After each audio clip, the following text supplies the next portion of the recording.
corner store with it. Eating shrimp fried rice with the cheese, this from Dickies. Dope boy fresh, corner store tea crispy. 2 cups stacked, he know to grab my backwoods. Couple folks politicking, block politicians. From my hood to yours, it's a corner store in it. Candy coated car swingers poking, they'll stick you. Thought it was a Buc-ee's, it got everything in it. Ayy, I'm at the corner store with it.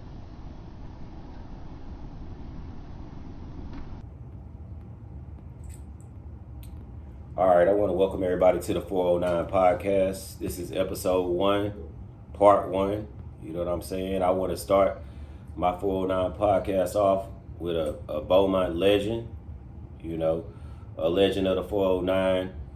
If you knew anything about basketball in Beaumont from the late 90s to the present, you had to go through this man right here, Mr. Stacy Lewis. Hey, Juan, it is so good to see you, and I'm appreciative of the opportunity to share our past, if you will. No problem. It's good to see you too. So I'm gonna start off with what brought you to Beaumont, Texas? Because I know you're not originally from Beaumont. So what brought you to Beaumont, Texas? I left. I was in the Army. You know, after leaving Florida, obviously I was born and raised in Florida, and I joined the Army and got stationed, situated at Fort Polk, Louisiana, which is 100 miles, I would say, southeast of Beaumont. Friends of mine that was their weekend haunt, or any time that they had an opportunity to get away, they would keep telling me about Beaumont. You need to go to Beaumont. So at the time, we weren't in the digital age. They would come with Polaroids. They had pretty, bright women, good hair, and all this old kind of stuff. And so I tried it out, and it stuck. I actually met my wife in what is still Parkdale Mall, and 33 and some years later, you know, I'm still there. Well, I'm glad you came to Beaumont, because we probably would have never met if you didn't come to Beaumont. So the way we met was me coming up to the rec and playing basketball.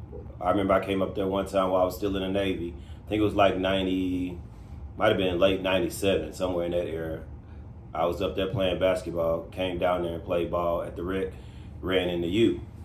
So let's take a step back, because I'm from Beaumont, grew up in Beaumont, went to Our Mother Mercy, South Park Middle School, Westbrook High School, Lamar University. You can't get much more Beaumont than that. So when I grew up, it wasn't no Sterling Pruitt Rec Center. You know what I mean? You had to play basketball in your neighborhood park, backyard, or whatever. I grew up playing basketball at the outside court at Beeman Elementary, and then slowly gravitated to Alice Keats sometimes. Then when we go to church, play at Liberia Park. At my uncle's house, we go to Sprout Park and play. That's how it was in Beaumont back then. You played at the park in your neighborhood, you know. But then when I came back, they opened up the rec, Sterling Pruitt. And it was a place where everybody from all parts of the town could come and play, you know. So tell me, what was the city's reasoning for building the rec? To my understanding, and the best way to explain this, that crime was at an all-time high. And this is what my gathering was, 92 to 94 era gang was just rampant. It was really, really serious business. You know, the lines were drawn between red and blue, Crips and Bloods. And so there were some programs that we started with prior to constructing the Pruitt Center. And one of those, what we call was RAP, Rap for Youth. And it was Recreation Athletic Program. And I want you to understand, I got into this business volunteering with kids. Right. That I saw a need, just some structure in some different places. So it was broken down into, I had Bowie, which is May Jones Clark now.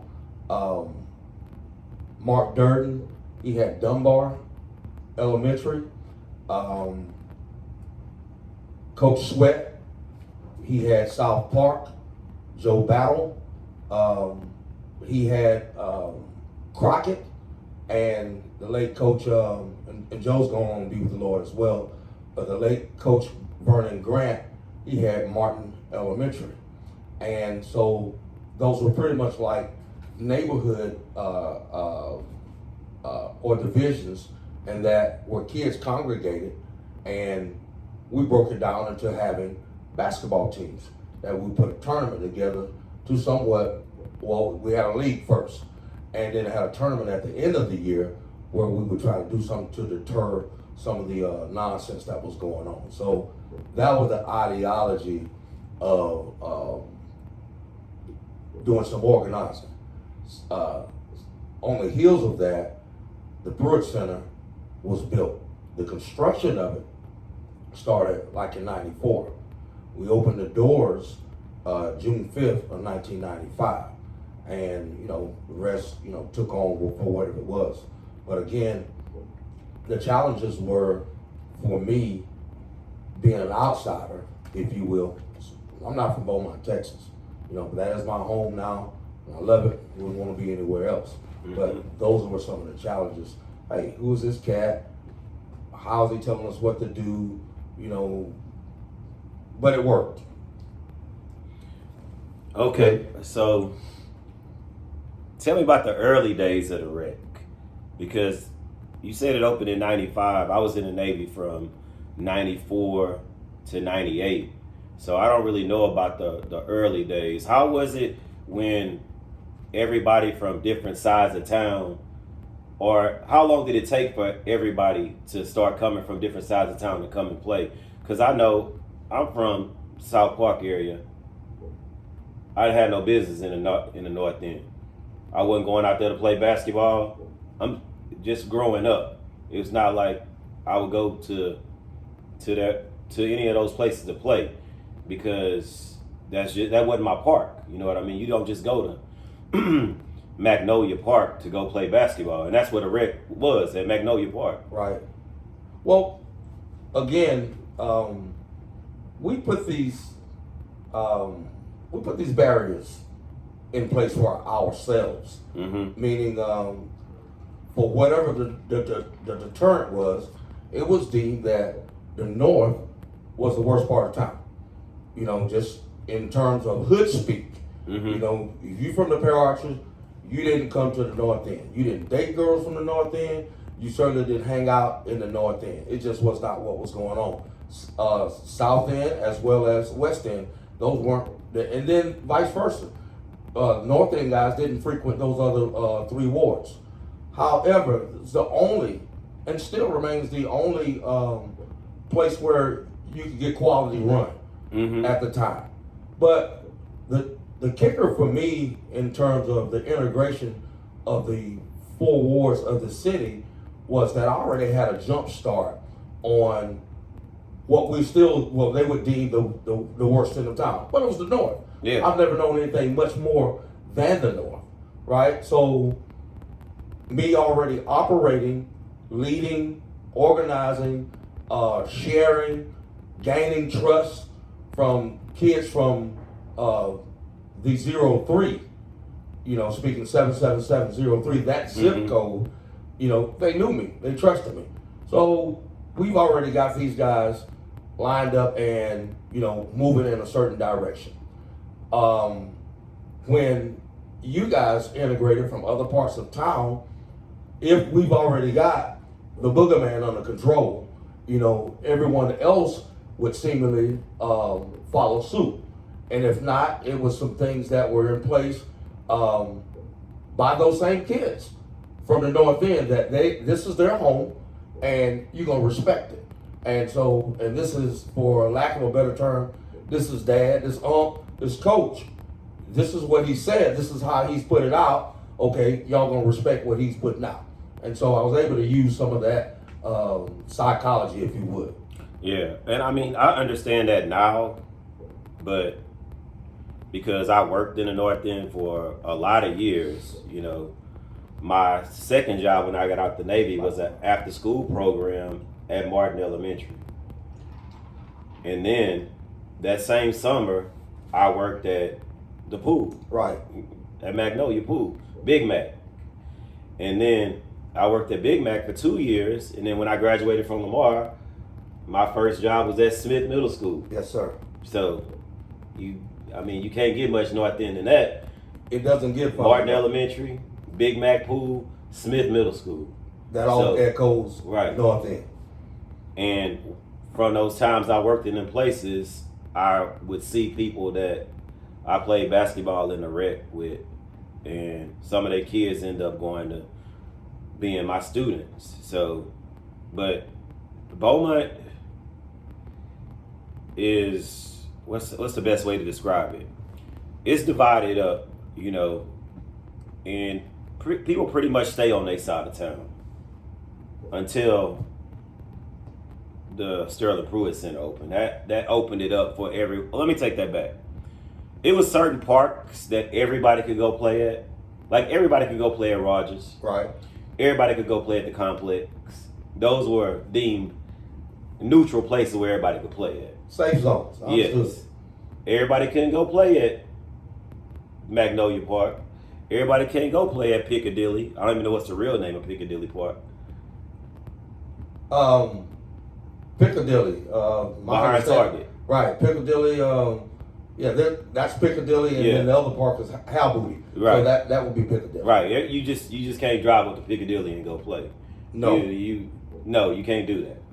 And you can't go to some parks on the avenues. You can't go play there.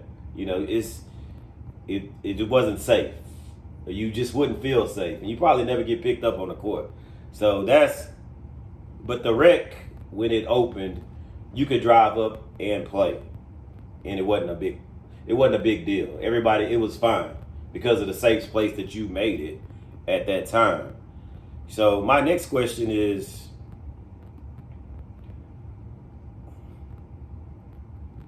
did they ever have plans to open up a rec center in the south part of town? I mean, look, bro, this is where we are. Mm-hmm. And all of our stuff is lucid and 100. Man, talk is still cheap. Mm-hmm. I don't see resources being pooled or allocated to other places such as the Pruitt Center.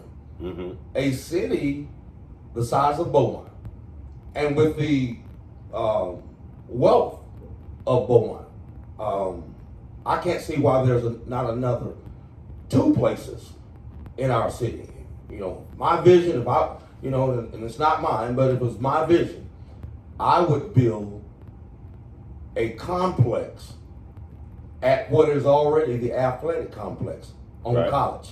That will be the new and the next Sterling Pruitt, but it'd be Sterling Pruitt on steroids, as far as I'm concerned.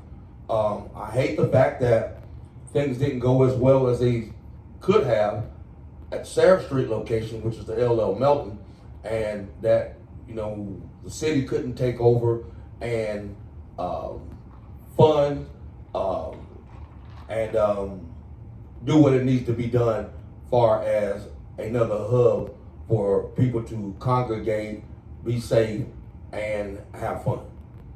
Yeah, you would think that. I mean, that was one of my early jobs too. When I got out the Navy, was working at the Milton YMCA too. So yeah, that's tough. I mean, they have a pool, they have gyms, they have classrooms. It's basically a mirror image of Sterling Pruitt, but it is what it is. So, all right, well,